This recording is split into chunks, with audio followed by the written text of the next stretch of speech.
Olá, tudo bem? Seja bem-vindo à TV Bellinzone e ao meu quadro Por Dentro da Lata. Este é um quadro onde nós falamos tudo a respeito de tintas. Patologias, como esse treinamento, que é o módulo 2, a gente já vai falar sobre ele. Falamos sobre produtos, falamos sobre sistemas de pintura, dicas para os pintores, redes sociais. Aguarde, tem muito conteúdo vindo para você aqui na TV Bellinzone, no quadro Por Dentro da Lata.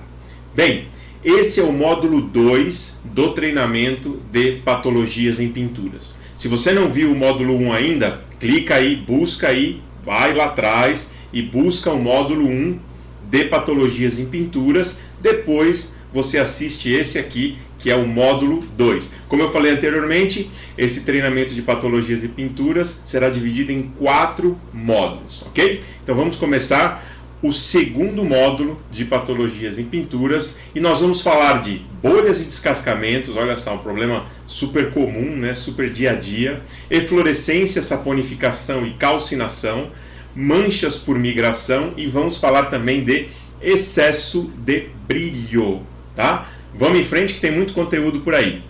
Bom, o primeiro ponto a conversar com você, a gente tocar nesse assunto, né? É a respeito de bolhas e descascamentos, tá? Esse é um problema, são problemas muito comuns que acontecem durante a pintura, depois de um tempo da pintura, logo após a aplicação da tinta. Quer dizer, existem várias causas para trazer essa patologia à tona. Vamos conhecer algumas delas aqui, ó. Umidade negativa. Quem viu o vídeo 1 lembra que eu falei de umidade negativa. A umidade, ela é uma das grandes causadoras de várias patologias e bolhas é uma delas, né? Então a umidade negativa, ela vem de dentro para fora, né? Ela vai empurrando de dentro para fora e ela vai estufando a tinta ali, ela vai embolhando a tinta ali, tá? Presença de partículas de pó de lixamento ou de reboco. Então, por exemplo, o reboco está antigo, ou ele está fraco, ou ele foi mal feito, o traço de areia está muito rico, ele começa a desagregar, automaticamente ele começa a empurrar a película de tinta para fora, ocasionando a bolha. Também pode acontecer presença de pó do lixamento, de massas, até mesmo do lixamento do reboco, tá? Então sempre é importante, depois de efetuar o lixamento, remover esse pó com uma vassoura de pelos e logo após com um pano umedecido. Excesso de camada de produto, uma parede que está cheia, uma superfície que está cheia de tinta, uma em cima da outra ali, isso vai ocasionando uma desestruturação. Uma das camadas pode se soltar, uma das camadas que estão ali embaixo antigas, ela pode se soltar e embolhar devido à presença da umidade da tinta nova que você está colocando. Aplicação sobre produtos, tintas e complementos de má qualidade também é sempre importante. Se você vai aplicar um sistema de pintura com fundo, massas e acabamento, procure aplicar sempre um sistema de pintura do mesmo fabricante. Dessa forma, você tem menor possibilidade de erro e maior possibilidade de compatibilidade dos produtos.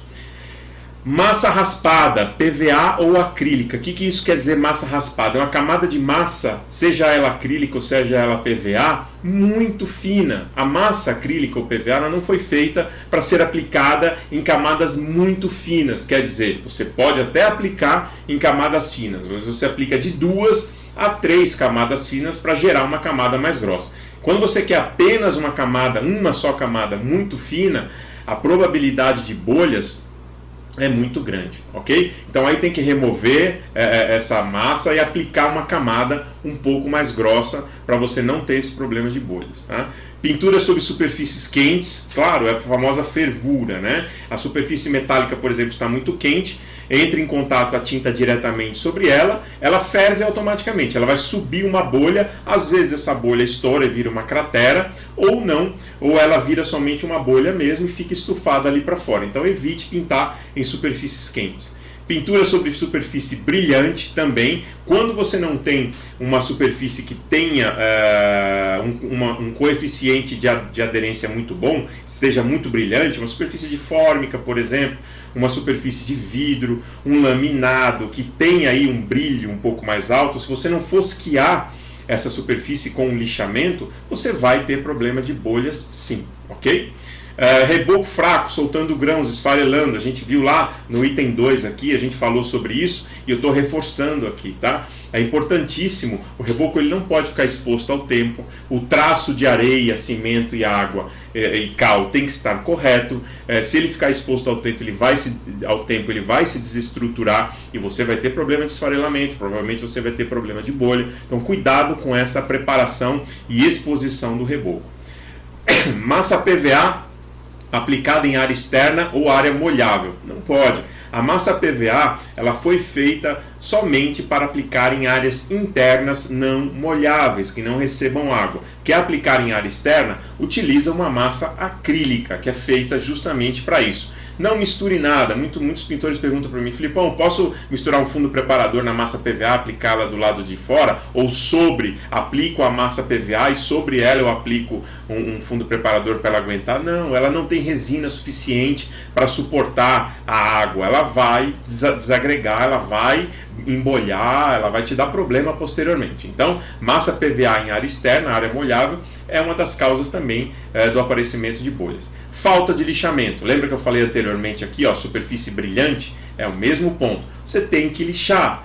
Tem que lixar para remover o brilho, para criar pontos de aderência e a tinta ter aonde se segurar ali. Caso contrário, ela não vai ter uma perfeita aderência e ela provavelmente vai soltar e ela solta em forma de bolhas, tá? Olha aqui, ó, atenção, 99% dos casos de bolhas não são causados por produtos de boa qualidade. Quer dizer, você tem um produto de boa qualidade ali e a aplicação está bem feita, o sistema de pintura está bem feito, então o problema não é do produto, o problema é do processo ou é de umidade, alguma coisa fora dos produtos, ok? Na maioria das vezes o problema de bolhas está no processo e na aplicação e má utilização do produto. Então a solução depende de cada caso, como eu expliquei aqui. Umidade negativa, você tem que resolver o problema de umidade, presença de partícula do pó tem que limpar com um pano úmido e uma vassoura, excesso de camada de produto, remova, para você não ter problema, remova, vá no substrato e comece tudo de novo. Aplicação sobre tintas de complemento de má qualidade, não use, vai te dar dor de cabeça. PVA, massa PVA só em área interna. Superfícies quentes, deixe esfriar, não aplique, que pode ter problema. Pintura sobre superfície brilhante, tire o brilho, lixe e tire o brilho. Reboco fraco, refaça o reboco, tem que refazer, não tem outro jeito. Massa PVA aplicada em área externa, é só interna, tá? Externa somente massa acrílica. Falta de lixamento, sempre. Isso vai dar problema de bolhas de descascamento. Aqui a gente tem umas fotos, ó. Essa aqui é uma bolha por umidade, você vê como ela fica, parece um papel amassado, né? Quando você tem excesso de camada, ela já fica um pouco diferente, a soltura já é mais por igual dessas bolhas. Aqui a gente tem uma bolha por presença de pó, você vê que ela tem uns cantos mais vivos, né? Se você comparar essa azul com essa aqui do lado, você vê que ela tem os cantos mais vivos, que é justamente a presença na base ali do pó na superfície, tá?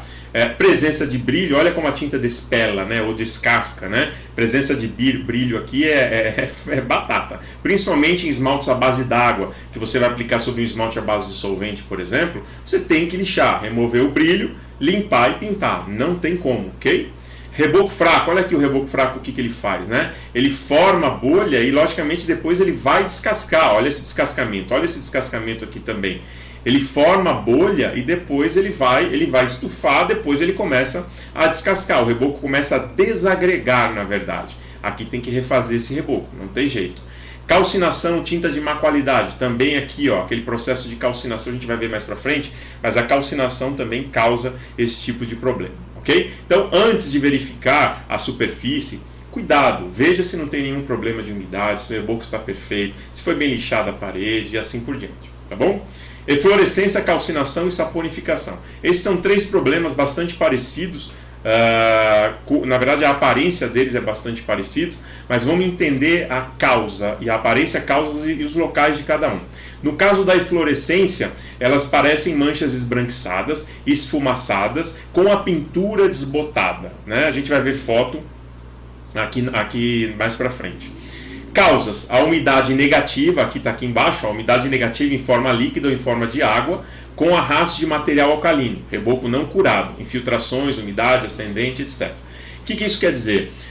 A ABNT determina que para você fazer para você pintar um reboco, você precisa aguardar o tempo de cura, de secagem desse reboco, que deve ser de pelo menos 28 dias. Se você pinta antes disso, você corre o risco da tinta entrar em contato com materiais alcalinos, conforme consta aqui no slide. Então esse material alcalino ele vai corroer a tinta, literalmente. Ele vai desbotar, depois ele vai soltar, destruir a resina e soltar a película de tinta. Então a eflorescência sempre é causada pela umidade negativa.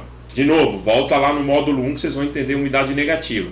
A umidade negativa que vem de dentro para fora. Ela não vem sozinha, ela arrasta os materiais alcalinos, a eflorescência, né? Os sais, os carbonatos de cálcio da superfície, e vai até a película de tinta, desbotando ela num primeiro plano e depois ela vai soltar. Locais: paredes e muros, principalmente em áreas externas. Nas áreas internas, ocorrem em pontos isolados, tá?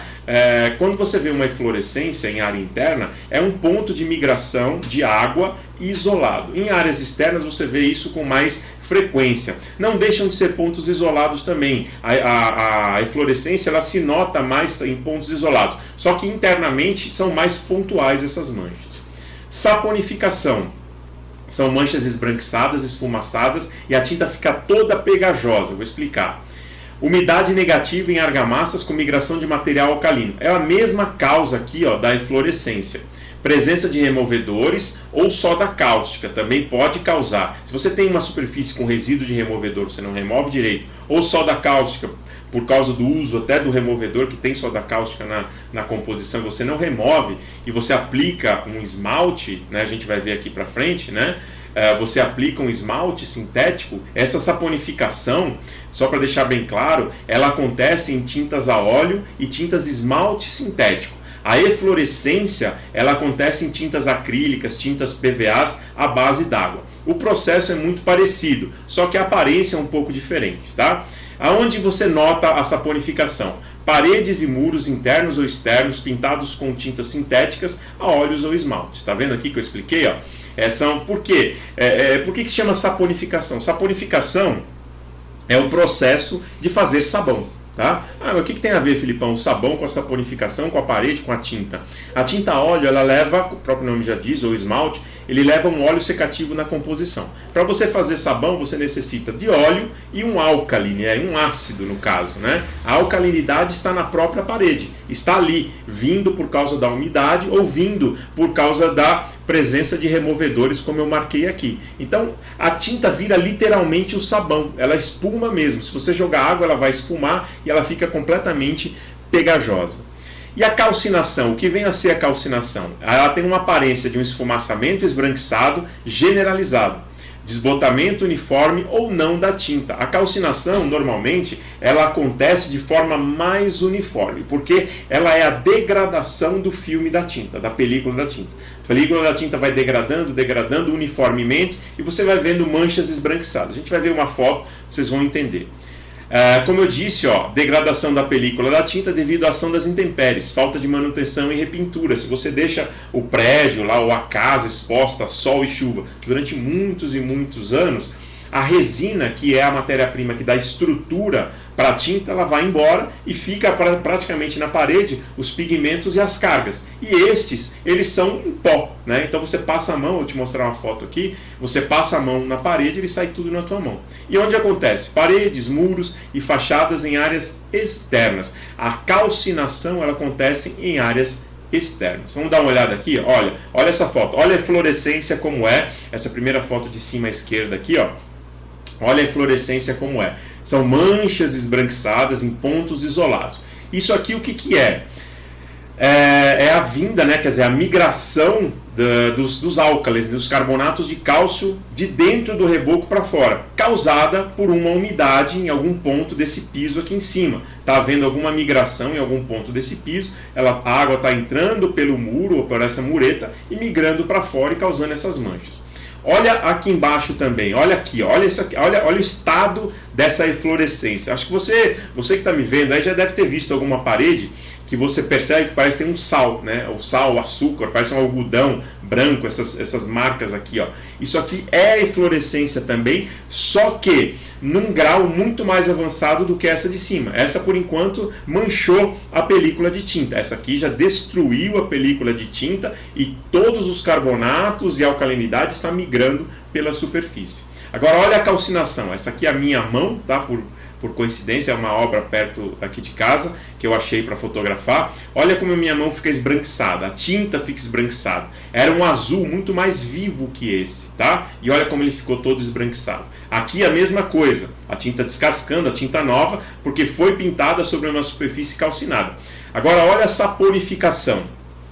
Dá uma olhada aqui. As manchas são diferentes, são escorridas, né? Ela fica pegajosa, olha aqui essa foto de baixo. Ela fica pegajosa, como eu falei, ela literalmente vira um sabão.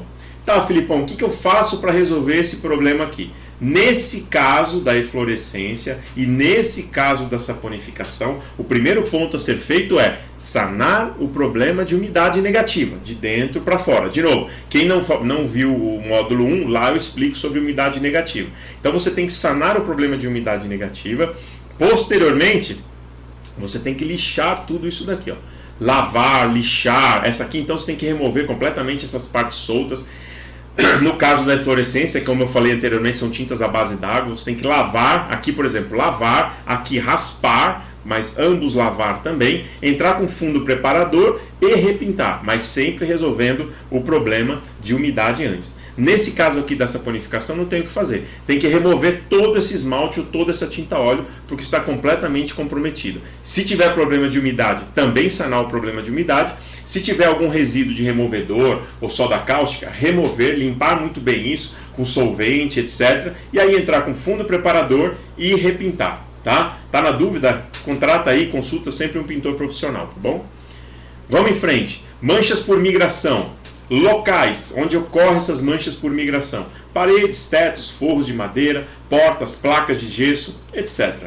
Aparência: manchas em pontos isolados, com tonalidades normalmente amareladas ou diferenciadas da cor aplicada. Causas: ocorrem devido à migração de, desculpa, está escrito errado aqui, contaminantes presentes na superfície aplicada, como tanino do gesso, umidade, nicotina, seiva, tonalizantes em madeira, etc. Todos esses materiais que vêm de dentro para fora, não só a umidade, a gente fala aqui de umidade também, mas tem nicotina, que pode se impregnar na película da tinta, a seiva da madeira, que vem de dentro para fora, os tonalizantes de madeira que as madeireiras aplicam para dar uma cor uniforme, mas muitas vezes pode ser de má qualidade, pode causar as manchas também. Então as manchas por migração se notam tanto em alvenaria quanto em madeira, tá? Pode ocorrer em gesso, pode ocorrer inclusive em metal, dependendo do tipo de manchamento. A oxidação do metal ela pode migrar pela película da tinta. Vamos dar uma olhada aqui? Olha só essas fotos. Ó. Nessa foto aqui, eu até marquei em amarelo, dá para perceber uma mancha amarelada aqui. Ó. Isso aqui é presença de nicotina ou gordura de frituras de cozinha, porque a nicotina nada mais é do que uma gordura. A nicotina do cigarro nada mais é do que uma gordura. Então, essa presença de gordura aqui, ela vai impregnando no filme da tinta, ela vai migrando, nesse caso, de fora para dentro. Tá? Então ela vai impregnando no filme até chegar num ponto que você não tem mais o que fazer, você tem que remover esse tipo de mancha aqui através da remoção da tinta. É a única forma de você conseguir. Olha esse outro aqui do meio, essa foto do meio. Tingidores para madeira. Isso é muito normal, tá? Algumas madeireiras querem deixar a madeira bonita e aplicam um tingidor ali à base de água ou à base de solvente mesmo, de qualidade bem baixa, bem baixa. Aí quando você vem com a tinta esmalte, no caso aqui um esmalte branco, esse tingidor ele migra pela película do esmalte e acaba manchando toda a sua tinta, tá? Vamos entender cada um deles como a gente vai resolver. Mancha por umidade, aqui já é alvenaria, tá? Aqui é alvenaria, aqui é alvenaria e aqui é madeira. Essas manchas elas são muito normais quando você teve um problema de umidade, resolveu o problema de umidade, mas ficou essas manchas amareladas aqui. Isso é normal, tá? Acontece quando, mesmo depois que seca a parede, a superfície, ou o teto, ou o forro, a gente nota muito isso em forros e paredes, né? Quando você percebe essa mancha, é porque a umidade já veio, você já solucionou, mas a mancha não foi embora. Tá bom, Filipão, então como é que eu faço para resolver cada um desses casos? No caso da nicotina ou da gordura, se ela tiver superficial ainda, você pode lavar essa superfície com uma solução de água e um detergente à base de amoníaco. Eu não vou falar marcas aqui, mas existem vários detergentes à base de amoníaco que cortam o efeito da nicotina ou da gordura. Tá? Se houver se houver danificado o filme da tinta, será necessário uma nova demão. Mas, como eu disse, se tiver somente superficial, você consegue somente com a limpeza, e depois você limpa com bastante água e deixa secar, você consegue somente com a limpeza remover essa mancha. Nesse caso aqui, nesses tingidores para madeira, não tem o que fazer, tem que remover essa tinta que está aplicada aqui, vou chegar lá na madeira, fazer uma limpeza com thinner, com solvente com thinner, ou com ácido oxálico, também conhecido como sal azedo. Você pode limpar a madeira para tirar essas manchas, né, remover esse tingidor, e aí você volta a aplicar o esmalte sintético ou a tinta óleo que você tinha utilizado. As manchas de umidade, elas não saem com uma pintura normal, se você pintar somente com uma tinta à base d'água. Nesse caso aqui, você tem que isolar essa mancha. E um produto muito bom para isolar esse tipo de mancha são os fundos brancos à base de solvente. Existem os fundos, várias marcas têm, uns fundos brancos à base de solvente, que é usado para madeira, tá? Que ele serve para resolver esse tipo de problema aqui. Ele vai isolar essa mancha amarelada, depois você vem com a aplicação da tinta nova sobre essa superfície, tá? Lembrando que não adianta tentar repintar com tinta à base d'água, com acrílico, com PVA, porque a mancha ela vai voltar, tá bom? Isola com esse fundo para madeira, essas à base de solvente, depois você pode vir com a pintura normal, ok? Vamos em frente então. Excesso de brilho, tá? Isso aqui é bem interessante, eu gosto bastante de falar sobre esse tema. Aonde você encontra, né, o excesso de brilho? Paredes, tetos, portas, janelas, vidros, azulejos e por aí vai. Tudo que for brilhante entra nessa patologia de excesso de brilho. Tinta, tirando algumas exceções, a tinta normalmente não gosta de superfície brilhante para ser aplicada, tá? Ela precisa de uma superfície fosca com porosidade para que ela seja parcialmente absorvida e tenha uma boa aderência nessa superfície. E qual é a aparência dessa superfície com excesso de brilho? As superfícies apresentam um alto brilho com grande reflexão de luminosidade e muito baixa ou nenhuma porosidade. A gente vai ver alguns exemplos aí. Causas. Aplicação de cal fino, eu já vou explicar o que é isso daqui. Aplicação de cal fino, gesso corrido, alta compactação dos materiais, excesso de aditivos em argamassas. Olha só, muito aditivo impermeabilizante vai fazer brilhar uma argamassa, depois você vai ter problema para aderir uma massa ou para aderir até uma tinta. Fundo preparador com baixa diluição. O fundo preparador ele deve ser diluído, independente da superfície. Se você tem uma superfície de baixa porosidade, dilua mais o fundo preparador. Eu sempre falo, faça um teste antes, né? Faça uma diluição 50%, 100%, até 150% você pode diluir um fundo preparador. Tá? Muita gente fala, não dilua, Filipão, porque parece uma água, já parece bem diluído. Não tem problema. O fundo preparador é um produto super tecnológico e ele foi feito para ser diluído aí até 100 a 150. Varia um pouco dependendo do fabricante, tá? Mas não deixe de diluir o fundo preparador para aplicar nesse tipo de superfície. Tintas com alto brilho, também se você tem uma superfície brilhante embaixo, você quer repintar, não tem o que fazer. Evita dor de cabeça. Vai lá, compra uma máquina, uma lixadeira, investe aí no teu trabalho, investe no profissional que está entrando na tua casa, por exemplo. Vê se ele tem uma lixadeira lá sem pó para lixar a superfície.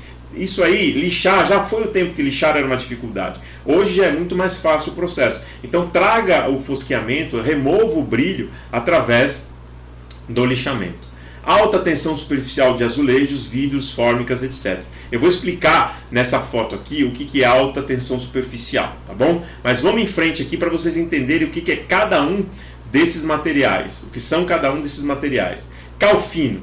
Cal fino é uma tradição muito grande do sul do país. No sul, Paraná, Santa Catarina, Rio Grande do Sul, você tem uma tradição do Calfino. O Calfino é uma mistura de gesso com pó de mármore, por exemplo, né? E eles misturam para ficar uma superfície mais lisa, uma superfície com um acabamento melhor, só que esse Calfino, ele traz esse brilho, ó. Olha o brilho que fica a superfície de Calfino. Tinta não gosta disso, tinta detesta isso aqui. Eu consigo entrar com fundo preparador aqui? Não consigo, porque está tão fechada essa superfície que eu vou ter que lixar primeiro lixar, fosquear tudo isso aqui, depois entrar com fundo preparador e pintar. Olha aqui o Calfino de novo, dá uma olhada nesse brilho, parece um plástico, né? É Calfino também, olha como fica isso daqui na parede. É impossível a tinta se aderir, tá?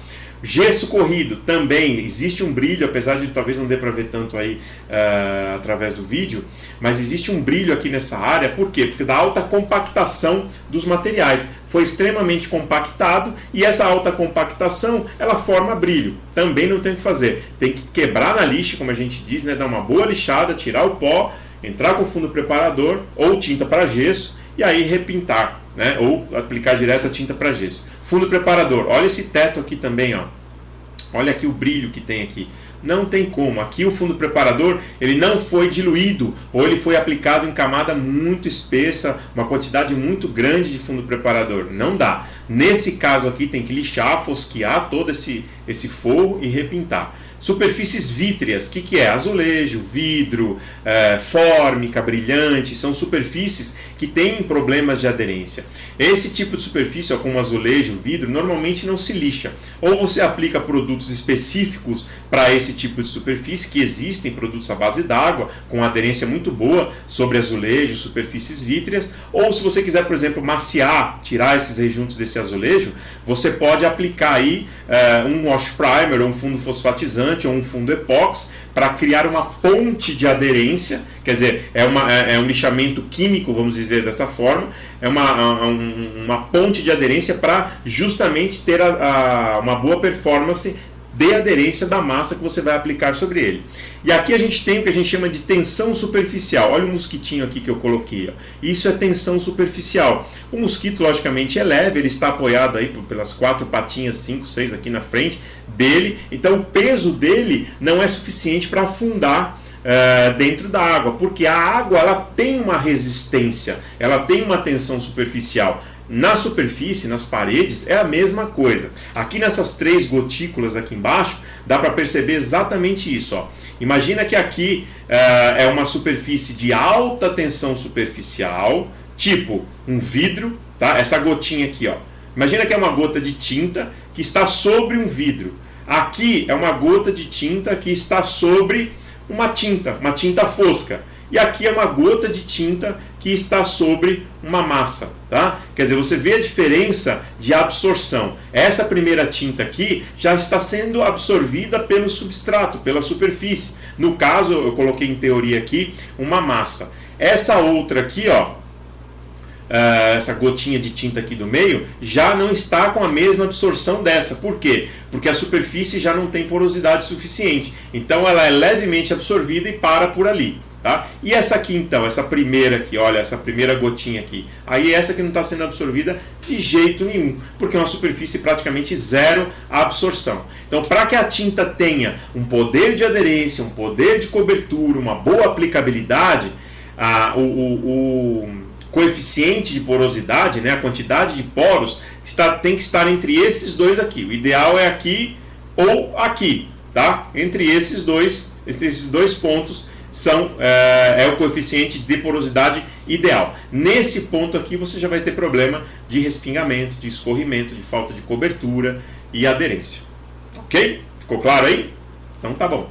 Gente, final do segundo módulo de patologias em pinturas. Como eu disse, são 4 módulos. Fiquem ligados aí que em breve virá, semana que vem, virá o próximo módulo de patologias em pinturas. Fique ligado aí na programação da TV Bellinzone e também na minha programação do meu canal aqui, ó, do meu quadro Por Dentro da Lata. Obrigado por assistir e até o próximo vídeo.